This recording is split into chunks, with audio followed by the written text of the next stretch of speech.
इससे पूर्व के व्याख्यान में हमने विलयन, विलेय, विलायक आदि को समझा था और ये निर्धारित किया था कि विलयन के विभिन्न घटकों में से किसे हम विलेय कहेंगे, किसे विलायक कहेंगे। किसी भी विलयन की प्रॉपर्टी विलेय और विलायक की आपेक्षिक मात्रा पर निर्भर करती है। विलेय और विलायक की आपेक्षिक मात्रा को प्रदर्शित करने के लिए विलयन के संगठन अर्थात कंपोजिशन ऑफ सॉल्यूशन का उपयोग किया जाता है। विलयन के संगठन को प्रदर्शित करने के लिए मुख्य रूप से दो प्रकार की यूनिट्स को हम काम में लाते हैं। Number 1 weight volume unit, number 2 weight unit. Weight volume unit इन भार आयतन इकाई में विलेय का भार और विलयन का आयतन प्रयुक्त किया जाता है, जबकि वेट यूनिट में विलेय और विलायक दोनों का भार लिया जाता है। वेट वॉल्यूम यूनिट की जो मुख्य उदाहरण हैं मोलरिटी, नॉर्मलिटी, इनफॉर्मलिटी है, और वेट यूनिट में molarity, weight fraction, mole fraction को डिफाइन करके चलते हैं।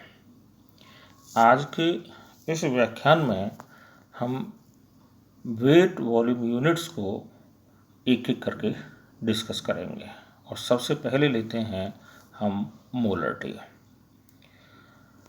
Number of moles of solute dissolved in 1000 ml of solution is known as molarity of that solution। अर्थात 1000 ml विलयन में घुले हुए विलेय के मोलों की संख्या उस विलयन की मोलरता कहलाती है।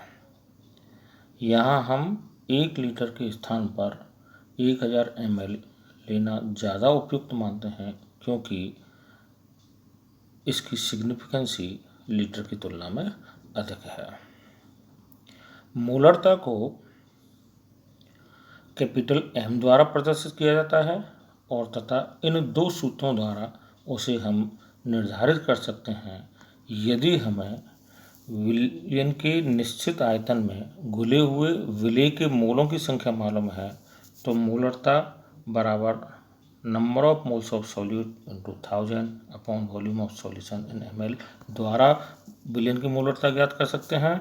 और यदि विलेय का अणुभार और विलेय का भार जो निश्चित आयतन विलयन में घुला हुआ है ज्ञात है, तो फिर हम मोलरता ज्ञात करने के लिए मोलरिटी बराबर wait of solute into 1000 upon molecular weight of solute into volume of solution का उपयोग करते हैं। इसे अब हम एक उदाहरण के द्वारा समझ लेते हैं। जैसे एक एग्जांपल मैंने यहाँ लिया है कि if 4 gram of NaOH is dissolved in 250 ml of solution, then calculate the molarity of the solution। 250 ml विलयन में यदि 4 ग्राम NaOH घुला हुआ है तो विलयन की मोलरता ज्ञात करनी है। हम जानते हैं, हमें मालूम है कि NaOH का मोलिकुलर वेट कितना है 40, और 250 ml आयतन विलयन में घुले हुए NaOH की मात्रा हमें दे रखी है 4 ग्राम। तो जो सेकंड नंबर का फार्मूला था उसमें इस वैल्यू को हम सब्स्टिट्यूट करें। मोलरिटी बराबर wait of solute into 1000 upon molecular weight of solute into volume of solution में, तो 4 गुणा 1000/40 गुणा 250 जो आ रही है वैल्यू सॉल्व करेंगे 0.4। इसी तरीके से हम दूसरे पदार्थों के विलयनों की मोलरता ज्ञात कर सकते हैं, या फिर ये निर्धारित कर सकते हैं कि जैसे कोई हमें विलयन बनाना है तो निश्चित आयतन, निश्चित मोलरता के विलयन को बनाने के लिए विलेय के कितने भार की आवश्यकता होगी।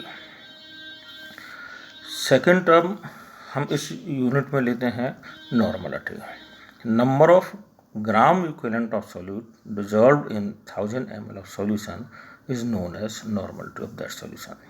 अर्थात 1000 ml विलयन में घुले हुए विलेय के ग्राम तुल्यांकों की संख्या उस विलयन की नॉर्मलता कहलाती है। ग्राम तुल्यांकों की संख्या को हम ज्ञात करने के लिए जो विलेय का भार है उसमें तुल्यांकी भार का भाग देते हैं और तुल्यांकी भार का भाग देने पर हमें ग्राम तुल्यांकों की संख्या प्राप्त हो जाती है।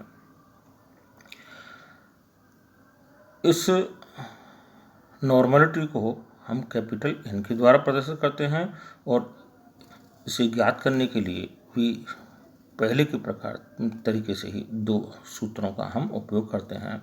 नॉर्मलिटी बराबर number of gram equivalents of solute into 1000 upon volume of solution in ml। यदि वेट मालूम है, इक्विवेलेंट वेट मालूम है विलेय का और कितने आयतन विलयन में घोला गया है, तो फिर हम इस सूत्र का नॉर्मलिटी बराबर wait of solute into 1000 upon equivalent weight of solute into volume of solution in ml का उपयोग करते हैं।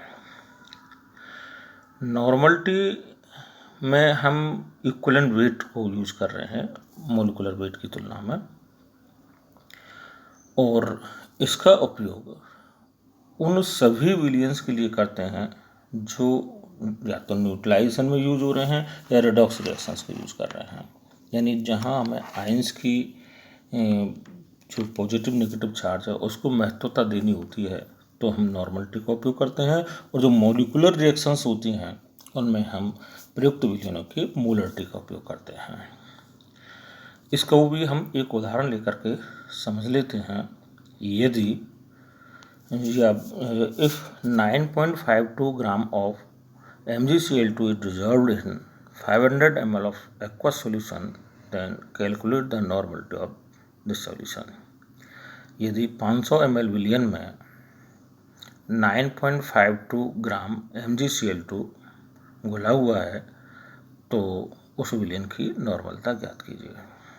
हमें मालूम है कि मैग्नीशियम क्लोराइड का मॉलिकुलर वेट 95.2 है और इसका इक्विवेलेंट वेट तुल्यांकी भार 47.6 होता है। क्योंकि इसकी वैलेंसी कितनी है, 2 है, तो मॉलिकुलर वेट को 2 से डिवाइड करना पड़ेगा इक्विवेलेंट वेट निकालने के लिए।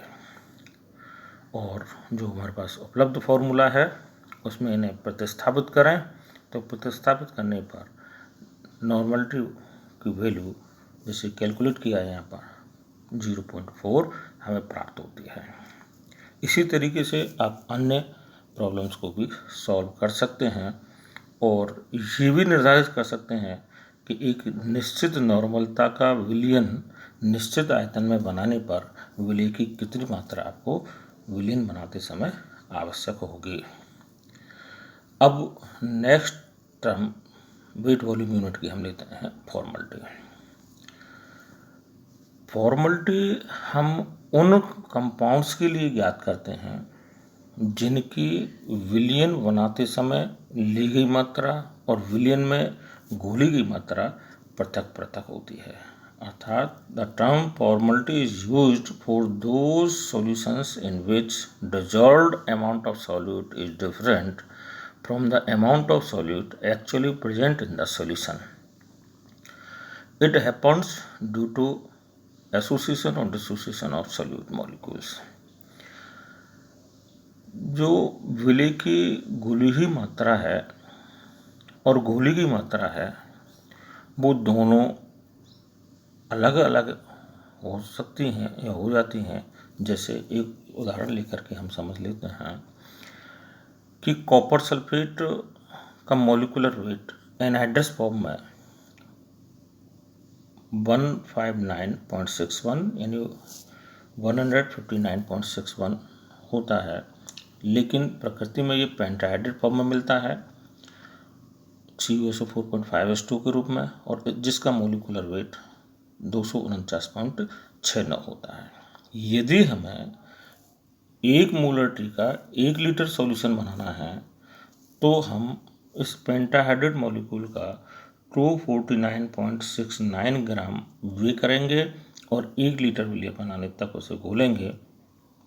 लेकिन जो 5 वाटर मॉलिक्यूल हैं वो डिसोसिएट होकर के एज ए सॉल्वेंट यूज होते हैं और घुलने के बाद उस विलयन में कॉपर सल्फेट की जो उपलब्ध मात्रा होगी वो 159.61 ग्राम होगी। अर्थात जो आगे हम कैलकुलेशन करेंगे तो वो 159.61 के आधार पर कैलकुलेशन होगी। इससे स्पष्ट हो गया है कि जो घोली गई मात्रा थी वो अलग है और विलय की घोली हुई मात्रा है, वास्तविकता में उपस्थित मात्रा है, वो अलग है। जब ऐसी स्थिति बनती है तो हम फॉर्मलता शब्द का उपयोग करते हैं, जिससे हमें ये आइडिया लग जाए कि विलय की घुली हुई मात्रा और घोली की मात्रा भिन्न भिन्न है। इस टर्म को हम इस तरीके से डिफाइन करते हैं कि number of grams formula weight of solute dissolved in 1000 ml of solution is known as formality of that solution. अर्थात 1000 ml विलियन में घुले हुए विलय के ग्राम सूत्र भारों की संख्या उसकी फॉर्मलता कहलाती है। ग्राम सूत्र भारों की संख्या को निकालने के लिए जो मॉलिक्यूलर फॉर्मूला होता है उसके भार का विलय के भार में भाग देते हैं और फॉर्मलता को हम इस सूत्र के द्वारा ज्ञात कर सकते हैं। फॉर्मलता बराबर number of gram formula weight of solute into 1000 upon volume of solution in ml, अथवा फॉर्मलिटी बराबर wait of solute into 1000 upon formula weight of solute into volume of solution in ml। अब आपको ये ज्ञात हो गया होगा कि किन परिस्थितियों में हम मोलरिटी को यूज करेंगे, किन में नॉर्मल यूज करते हैं और किन में हम फॉर्मलिटी को यूज करते हैं। फॉर्मलिटी एक स्पेशल टाइप है जिसमें सॉल्यूशन बनने के बाद में 1 फॉर्मलिटी का सॉल्यूशन 1 मोलरिटी के सॉल्यूशन के बराबर होगा। इसके बहुत सारे एग्जांपल्स होते हैं, जैसे फेरस सल्फेट है, सोडियम सल्फेट है, सोडियम Na2SO4.10H2 होता है, फेरस सल्फेट में FeSO4.7H2 होता है। तो इनके जो एसोसिएटेड वाटर मॉलिक्यूल्स हैं वो एज ए सॉल्वेंट व्यवहार करते हैं घुलने के बाद में। अब नेक्स्ट व्याख्यान में हम वेट यूनिट्स को स्पष्ट करेंगे। Thank you.